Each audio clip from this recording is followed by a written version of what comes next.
خدا رو شکر میکنیم که تونستیم این بازی رو ببریم در ابتدا و به تیم داماش هم خسته نباشید میگیم.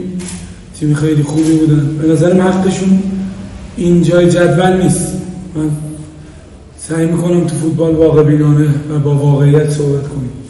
تیم بسیار خوب با انگیزه، سرعتی و نیمه اول ما رو اذیت کردن. از ما توی دقایق بیشتر نیمه اول بهتر بودن، تونستن برسن به کنارهای ما، ارسال داشته باشن، خوب پرس کردن.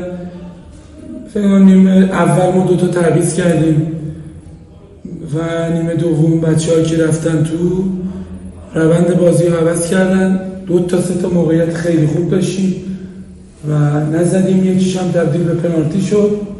یه پنالتی دیگه هم به نظر من میتونست داور بگیره روی مهاجم ما که این اتفاق نیفتاد و بعد از اینکه ما گل زدیم طبیعی بود که اونا فشار آوردن.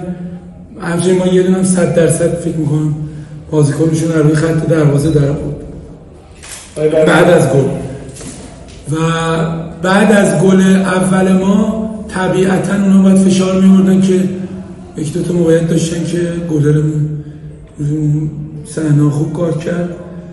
خیلی بازی سختی بود که تونستیم ببریم و بازم خدا رو شاکریم. تیم شما تحت فشار بود با 2 تا تقریبا چی بود تعویض زودهنگام نبض بازی رو تو دست گرفتیم.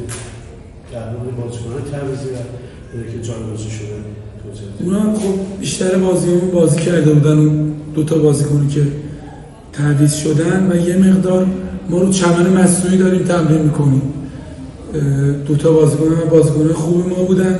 من احساس کردم اینا یه مقدار خستن و اون شادابی رو ندارن، تعویض کردیم و میگم اونایی که اومدن هم خیلی خوب بودن، تونستن روند بازی عوض کنن.